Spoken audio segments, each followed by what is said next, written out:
علیہ وسلم۔ اچھا جی، بسم اللہ الرحمن الرحیم۔ میں مولانا طارق جمیل صاحب آپ کو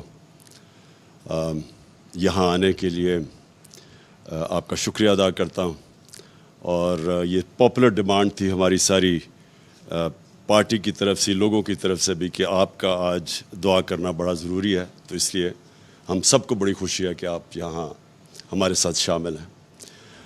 میں اپنے ساری جو میری جماعت کے لوگ اور پاکستانی جو آج دیکھ رہے ہیں، میں ان سب کے لیے ایک پیغام دینا چاہتا ہوں۔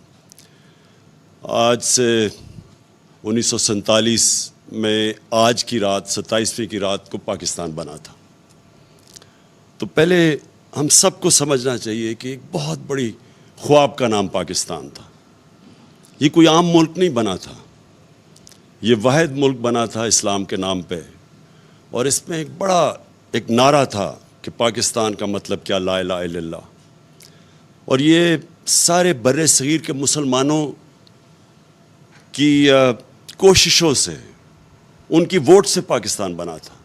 وہ مسلمان جن کو پتہ تھا کہ انہوں نے پاکستان میں نہیں رہنا، جو آج 20 کروڑ لوگ ہندوستان میں ہیں، ان کے جو بڑے تھے ان کو پتہ تھا کہ وہ پاکستان میں نہیں رہنا، اس کے باوجود انہوں نے اس خواب کے پیچھے ووٹ دی تھی پاکستان کو۔ تو یہ ایک علامہ اقبال کی جو خواب تھی وہ ہمیں سب کو سمجھنا چاہیے، کیونکہ جو ایک قوم اپنے نظریے کو کھو بیٹھتی ہے، وہ قوم کا وجود ختم ہو جاتا ہے۔ تو ہمیں پہلے سمجھنا چاہیے کہ بہت بڑا پاکستان کا جو خواب تھا، ہمیں اپنے مقام کا سمجھنا چاہیے کہ ہم کوئی عام ملک نہیں بننا تھا۔ تو آج اس عبادت کی رات میں سب سے آپ سے چاہوں گا کہ آپ دعا کریں پاکستان کے لیے، کہ ہم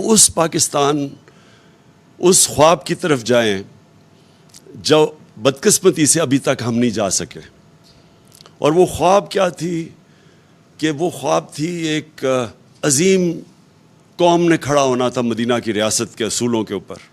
یاد رکھیں، ہمارا جو قرارداد مقاصد تھا، اس میں واضح تھا کہ پاکستان نے ایک اسلامی فلاحی ریاست بننا تھا، اور وہ مدینہ کی ریاست کے اصولوں کے اوپر کھڑا ہونا تھا۔ تو وہ جو تھی مدینہ کی ریاست، وہ ایک نبی صلی اللہ علیہ وسلم کی سنت تھی کہ اللہ نے ہمیں حکم دیا تھا کہ ان کے قدموں پہ، ان کے شریعہ پہ، ان کے راستے پہ چلو۔ تو مدینہ کی ریاست ان کی سنت تھی۔ اور وہ کیوں اللہ نے ہمیں حکم دیا تھا؟ کیونکہ وہ ریاست نے بنیاد رکھی تھی دنیا کی سب سے عظیم سویلائزیشن۔ مسلمان نے کئی 100 سال دنیا کی امامت کی، ہر طرح سائنسدان بھی ٹاپ مسلمان تھے، ہر کلچر میں، تہذیب میں سب سے آگے تھے۔ تو اس کی بنیاد رکھی گئی تھی مدینہ میں۔ تو یہ پاکستان کو اس اصولوں پہ ہمیں کھڑا کرنا چاہیے تھا۔ تو اس کا جو سب سے بڑا اصول، جو نعرہ تھا پاکستان کا مطلب کیا، لا الہ الا اللہ۔ ہمیں پہلے لا الہ الا اللہ کا مطلب سمجھنا ہے۔ لا الہ الا اللہ کا مطلب کہ جب آپ اللہ کے سوا کسی کے سامنے نہیں جھکتے، انسان آزاد ہو جاتا ہے۔ اور جو ہماری یہ زنجیریں جو ہمیں زمین پہ رکھتی ہیں، یہ جب تک لا الہ الا اللہ کا مطلب ہم نہیں سمجھتے، وہ زنجیریں ٹوٹتی نہیں ہیں۔ تو ایک انسان اپنے پورے مقام پہ نہیں پہنچ سکتا۔ نبی صلی اللہ علیہ وسلم نے مدینہ کی ریاست میں انسانوں کی زنجیریں توڑ دی تھیں، تو وہ ان کو پر لگ گئے تھے، ان کی پرواز شروع ہو گئی تھی، وہ اقبال کے شاہین بن گئے تھے۔ تو اقبال کا شاہین تو بن ہی تب سکتا ہے انسان جب وہ اپنی زنجیریں توڑتا ہے جو ہمیں زمین پہ رکھتے ہیں۔ سب سے بڑی زنجیر ہے خوف کی زنجیر۔ یہ جو خوف ہے، جو قرآن میں اللہ کہتا ہے کہ جو لوگ ایمان لے آئیں میں ان کے خوف دور کر دیتا ہوں۔ خوف کیسے دور ہوتے ہیں؟ جب اپنی زنجیریں توڑتے ہیں۔ خوف کی زنجیریں، جو موت کا ڈر کہ جی مجھے کوئی ذلیل کر دے گا، اللہ نے اپنے ہاتھ میں ذلت رکھی ہوئی ہے۔ رزق کا ڈر کہ میری جی روزگار نہ چلا جائے۔ یہ سارے وہ خوف ہیں جو انسان کی پرواز روکتے ہیں اوپر۔ تو علامہ اقبال نے جب کہا نا کہ اس رزق سے موت اچھی ہے، جس رزق سے پرواز میں کوتاہی آتی ہے، تو جو چیز انسان کو روکتا ہے اپنے مقام پہ پہنچنے کے لیے، وہ لا الہ الا اللہ ایک ایسا چیز ہے جو سب کچھ توڑ دیتا ہے، وہ زنجیریں توڑ دیتا ہے. تو میں آج جو اس رات پہ